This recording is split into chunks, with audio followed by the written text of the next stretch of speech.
To Arch's detriment, he did take a little too long with some reads. He was late on throws. He missed some open targets. There is nobody on this tech. But I've said this for a long time. The hype on Arch Manning was fucking insane. He is, and I know what you're doing. Like, you're in the business. I always hate the word, like, it's for clicks. Well, yeah, that's the business they're in. Like, the business Ryan Day's in is to win games. If you do something for the internet in terms of writing, your job is to get people to click on it and look. Right? It's why Bronny James a couple years ago was mocked as a top 10 pick. It's why Arch Manning this year is being, most people are talking about it. And it's not just one person, it's universal.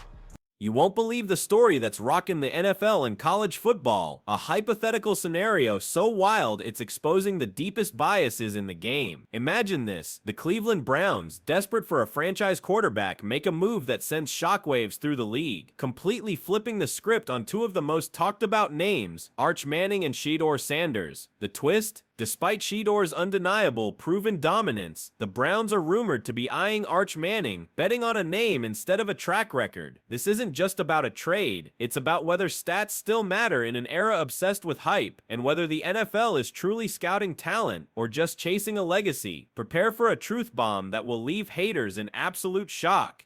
And I don't think he's coming out after 1 year. I don't either. I don't. No. But I think there will be a conversation about it given who holds the first pick.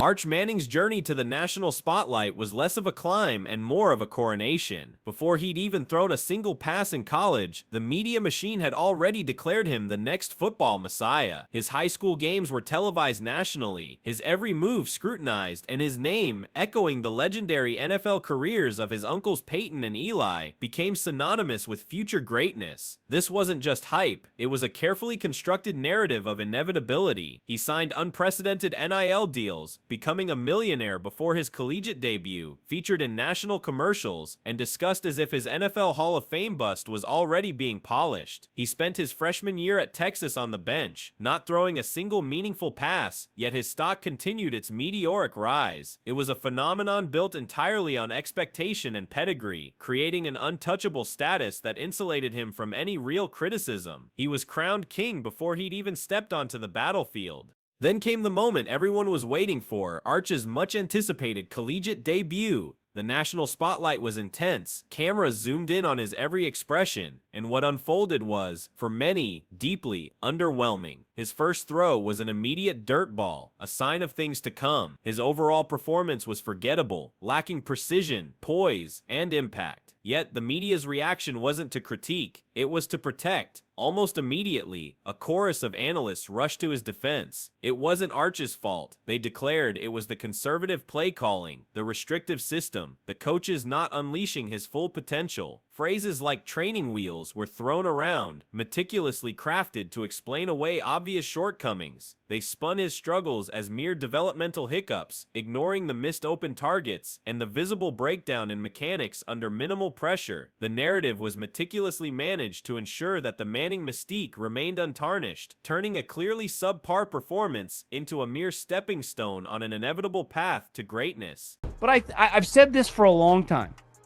The hype on Arch Manning was fucking insane. He is, and I know what you're doing. Like, you're in the business. I always hate the word, like, it's for clicks. Well, yeah, that's the business they're in. Like, the business Ryan Day's in is to win games. If you do something for the internet in terms of writing, your job is to get people to click on it and look. Right? It's why Bronny James a couple years ago was mocked as a top 10 pick. It's why Arch Manning this year is being, most people are talking about it. And it's not just one person, it's universal.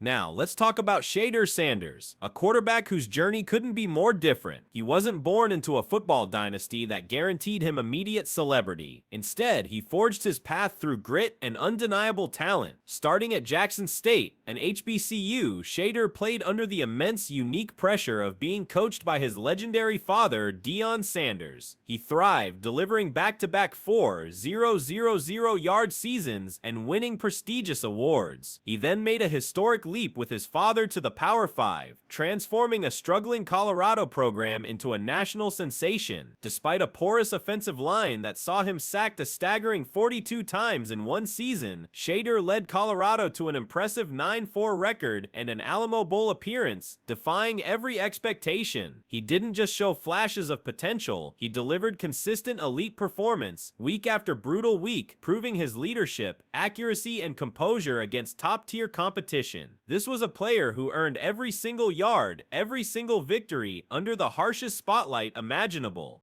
Let's cut through the noise and look at the actual numbers, because they paint a starkly different picture than the one the media often presents. In a hypothetical 2024 season, Arch Manning, still in his redshirt freshman year at Texas, posted respectable but limited stats: 63 completions on 95 attempts for 969 yards, 9 touchdowns, and 2 interceptions. These numbers, while seemingly solid, came from very limited action with only 2 starts, often against lesser opponents. His dual threat ability was highlighted by 115 rushing yards and 4 touchdowns, including an impressive 67-yard run. However, his full start against a team like ULM exposed his struggles with 258 yards, but 2 touchdowns against 2 crucial interceptions, showcasing accuracy issues and poor decision-making under pressure.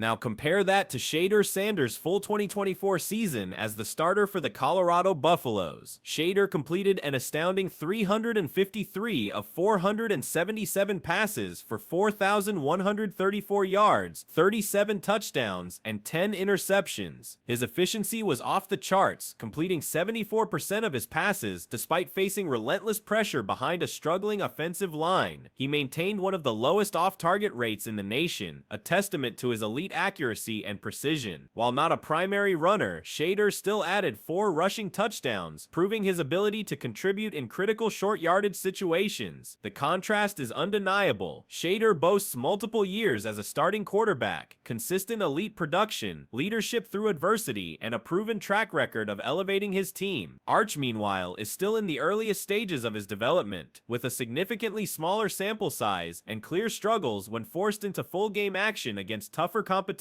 The stats don't just favor Shedeur, they shout his dominance. This brings us to the most infuriating aspect of this debate, the profound media bias. Arch Manning's potential is universally lauded, his every move framed as a precursor to greatness. His last name is a shield, deflecting any legitimate criticism. Yet Shedeur Sanders, with a demonstrably better college career, faces constant scrutiny. His decision-making under pressure is questioned. The high number of sacks he absorbed is blamed on him, rather than his offensive line. Any minor misstep is magnified, while Arch's significant struggles are minimized or recontextualized as growth opportunities. It's as if Shedeur must be absolutely flawless, continuously proving his worth, while Arch is simply expected to inherit his. The underlying factors, whether conscious or unconscious, hint at a deeply ingrained preference for legacy over earned achievement, with uncomfortable racial undertones that many refuse to acknowledge. The narrative is often crafted to fit a preconceived idea, rather than reflect the reality on the field.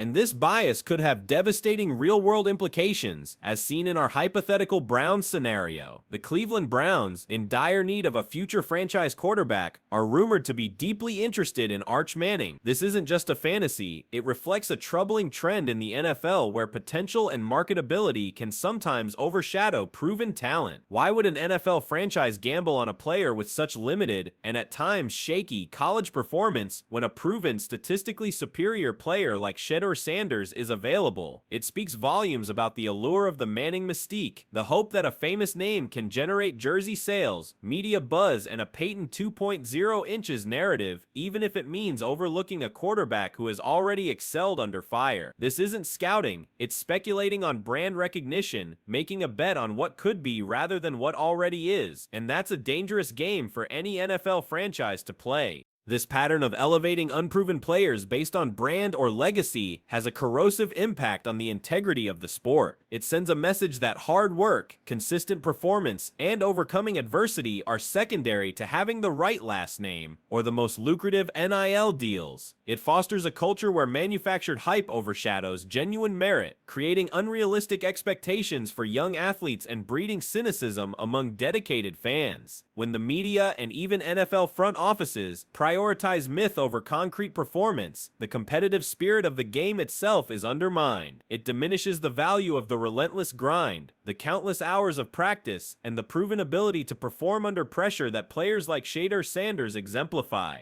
This isn't just about fairness to individual players, it's about the very soul of college and professional football, and whether it will remain a meritocracy or devolve into a celebrity-driven spectacle. So, as we dissect these careers and the narratives surrounding them, it's time for a reckoning. It's time for fans, analysts, and NFL decision-makers alike to question the stories being sold to them. Is the hype around Arch Manning justified, or is it a carefully constructed media fantasy that ignores actual performance? Are we putting too much pressure on a young player, or are we simply unwilling to call out unearned adulation? And why is a proven dominant talent like Shedeur Sanders still fighting for the recognition he so clearly deserves? The Cleveland Browns, and indeed every team, faces a critical choice: gamble on the unproven, media-anointed potential of a legacy name, or invest in the undeniable, statistically superior talent of a proven warrior who has consistently delivered against all odds. Your opinions matter. Let us know what you think in the comments below. Do we stick with the proven talent, or do we chase the elusive ghost of a legendary surname? The future of football depends on our ability to see past the hype and recognize true greatness.